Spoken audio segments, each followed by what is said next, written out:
welcome back to Live, Love, Life, and Travel, where I specialize in traveling on a budget, traveling as a solo female traveler, just traveling alone period, and traveling as a digital nomad. And today we're gonna do a quick little cheeky story time video about the time, or both times, I got scammed in Vietnam. Before we get into it, if you like these type of videos, please like, comment, and subscribe. Hit that bell to get the notifications when I do upload. All of that really does help with the algorithm, guys. Other than that, just sit back, relax, and enjoy the video. All right, here we go. So the first story is a quick one. It's the time when me and my friend first landed in Hanoi, Vietnam. First getting off our bus, our taxi, being hit with the chaos of Hanoi, the lights, the streets, the sounds, the chaos, the smells, the venues, the food, the restaurant, the people, the traffic, everything. So we were a bit overwhelmed. But anyway, because we just got to Vietnam, I didn't have any Vietnam dong. All I had was Thai baht, and I was starving, so I figured I really need to hurry up and convert this currency so I can go get some delicious Vietnam food. And so I think we kind of just went into one of the first conversion shops that we saw. They're kind of all over Central Old Quarter in Hanoi, Vietnam. We walked in, I gave him the baht that I had, and then he handed me some Vietnam dong. I hope I'm saying it right, dong, right? If I'm not right, I'll put it on the screen. But Vietnamese currency. So as he was handing it to me, my spidey senses was going off. My intuition was telling me, this feels a little bit short. You know how sometimes when your intuition is letting you know something's wrong, you start to question it, and you're probably like, I'm just tripping. So I kind of just like walked out thinking this must be right, but still something kept bugging me that this was a bit short. So I stopped my friend and I said, this feels short. And she, being very practical and pragmatic, quickly pulled up her phone and said, okay, well, let's do the currency right now. Not only was it short, it was about half the money I was supposed to receive. So surely I thought it was a mistake or an accident, and so I went back in and I went to the counter. I said, excuse me sir, but this is short. And he didn't even deny it or play it off or pretend it was a mistake. He kind of was just like, oh, okay, well, you caught me. That was the thing that tripped me up the most, because like, being scammed as a tourist, as a Westerner, is nothing new no matter where you travel. But most people try to play it off, and he was just kind of like, oopsie daisy, you got me red-handed, you know, you win, or something like that. And so he was like, okay, I'll give you the correct currency, but I'll just keep like a couple of hundred dong or Vietnamese currency for myself, which is really nothing.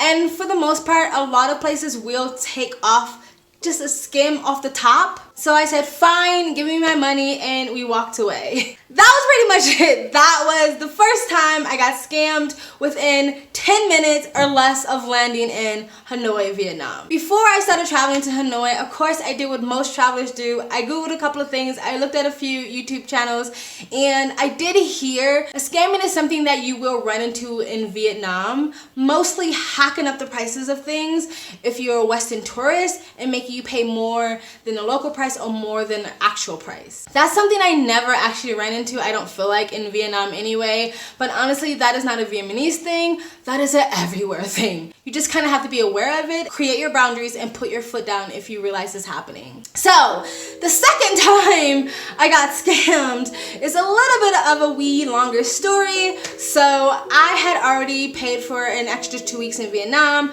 My visa was coming up and I had to leave. So I had to wait for my father to send me some money through Western Union. And no, I am not a trust fund baby. This is my own money. If you are a OG subscriber, you know that I lost my debit bank card a while back, and it was really hard to open a bank account and get a debit card from overseas. Right now, present day, it is all solved. I have a Capital One 360 card now, thank God. But back then, I was still relying on my father, so I put my father on my bank account. I gave him his own card, and so I would transfer my money to my father's card, and my father would Western Union the money back to me.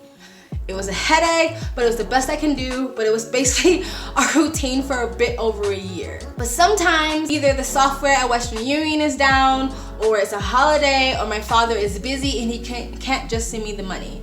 I don't remember exactly what the reason was this time, but for some reason I couldn't get the money, and so I ended up being like a day late on my visa. So when my father did send me the Western Union, I couldn't actually get the money because my visa was expired. So if your visa is expired, you're not allowed to do any transactions like that in Vietnam. So now I'm 2 days late. I ended up asking the Vietnamese woman who was hosting us at the guest house hostel that I was in. She was really chill, laid back, cool ass woman.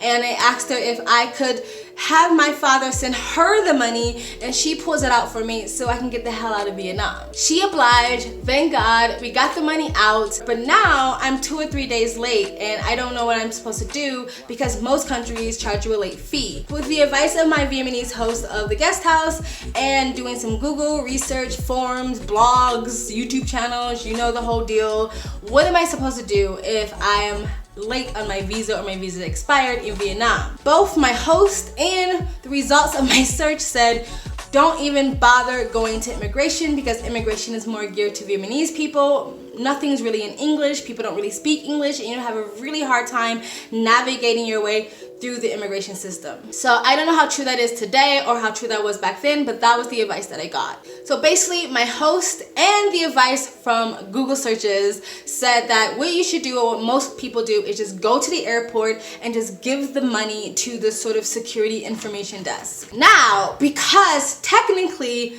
this is a gray area, so technically you are supposed to go to the Vietnamese immigration. And technically the security information desk at the airport is not supposed to be taking your money. So technically, basically what you're doing is bribing your way out of the country. So I never did anything like this before, so I was super nervous. All the way to the airport. I got to the airport and I first tried to just check in, being like, it's just a couple of days late. Maybe they'll just let me get through. And it almost worked. She was checking me in. She was taking my passport, gave it back to me, stamping things, doing things, about to put the tag on my bag. And all of a sudden she paused and went, ma'am, you're a couple of days late. We can't let you come in. I pleaded a little bit, begged a little bit, and she said, you have to go to the security/information desk. Basically exactly what my host and the Google information search results gave me. So before I get to the rest of the story, I also have to bring up, I was looking for what is the cost of late fees.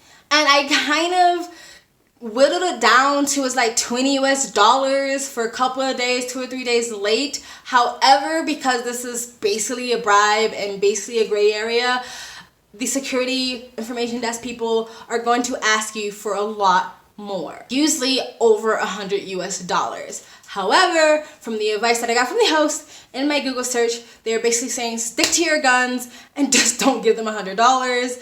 You're going to have to give them more than $20, pick your number, and just stick with it. Negotiate, basically. So I walked over to the information security desk, and I told them the whole shebang about my father, and not getting the money, and not being able to get Western Union. Basically trying to make it feel like, look, I wasn't being lazy or mindless. I tried to leave before my visa expired, but I couldn't because of circumstances. So he said, that's fine. You can just pay here, and what do you know? He basically quoted me something over $100, like $150, $160, $180, something like that. And I immediately was like, oh, I thought the late fee for Aspire visas was like this $20 US. And I had the most governmental Vietnamese visa website pulled up that I can find. I pointed out to him that this is what the price says, and he was like, nope, that's not the price, that's a lie, that's expired, that's not true anymore.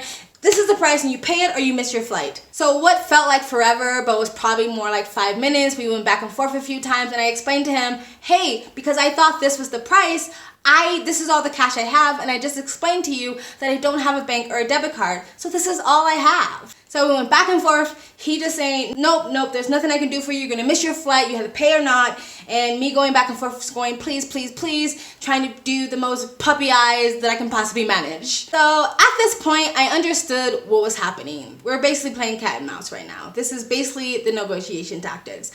I have been traveling for almost 7 years. This is not the first time I have come to the situation where I had to give a bribe. So after a while, after him basically saying, you're screwed, you're gonna miss your flight unless you give me exactly what I asked for, he brought other friends over, basically to confirm what he was saying and all these things. Finally, after testing me, because all this was is testing me, if I scare her enough, she'll give me the rest of that money I'm asking for, he finally goes, look, fine. Don't have to give me the $150, $60, $80 I asked for, but just give me what you have, but you can't give me $20. US dollars, mind you. Do you have any other money? You sure there's nothing else you can give me? This is the break I have been looking for. So, because I have come into these situations before, I put a little stash of money in one pocket, kind of shoved it in there to look like it had been stuck in there and I couldn't find it, and then I put the rest of my money in a different pocket. FYI, if it got very serious, I would have just paid the full fee. But because I understood this game, I was kind of waiting for this opportunity to come to this negotiation. So I put on a whole performance, I open my bag, I'm ripping out clothes, I'm looking, I'm huffing and puffing, like, I don't know, this is all I have, I don't have any more money, I'm gonna miss my flight, what am I gonna do? So finally, I pull out the watch and money that I found, which is maybe an extra $10 or maybe 5, 7, I don't know, but no more than $10. And I go, oh my God, I found some more money, this must be my change that I got from the Uber or Grab or taxi, you know, play stupid. And I was like, this is all I have. I looked through everywhere. I pulled out all my clothes. I don't have anything else. And then the security/information booth guy proceeded to do the most telenovela dramatic performance of his life. So he goes, look, this is what I will do for you. I am going to pay the rest of your fee. My own hard-earned money. And he opens his wallet out dramatically and he's like, look what I'm doing. Look what I'm doing for you. I am using my own money. And all his like peanut gallery friends behind him was like, yes, he's such a good man. You should be so ashamed of yourself and so very humbled. And I played along and I went, oh my God, thank you so much. I know, I'm so sorry, thank you. I know, I'm so sorry, thank you, I know. And like the entire time, I'm trying my best not to just burst out laughing. In my head, I'm just like, don't laugh, don't laugh, don't laugh, don't laugh. Because I knew as soon as I cracked a smile or laughed, I'm screwed. So I give him the $25,730 and he just basically lets me pass. I make my flight. I mean, I had like at least 45 minutes of sitting down doing nothing in the airport before I had to even board. Plenty of time. And I still had the rest of my cash. So when I got to Vietnam, I had a place to stay. I had food. I had money to eat and I had transportation. So the moral of the story is, if you ever come into a situation like this, when you have to bribe someone basically, is to keep your calm. Never raise your voice. Never get an attitude, never be disrespectful, stay humble and meek and as respectful, yes ma'am, yes sir, as you possibly freaking can. Because if they even sense an ounce of disrespect or attitude from you, even if they're in the wrong, they will F you over. Or just don't be freaking late on your visa, or just pay the whole damn fee if you want. Alright guys, that was my story time video. This is something I usually always did on my videos when I was uploading on a regular basis, and I would like to bring it back. Tell me if you guys enjoy these. I have another one from Vietnam,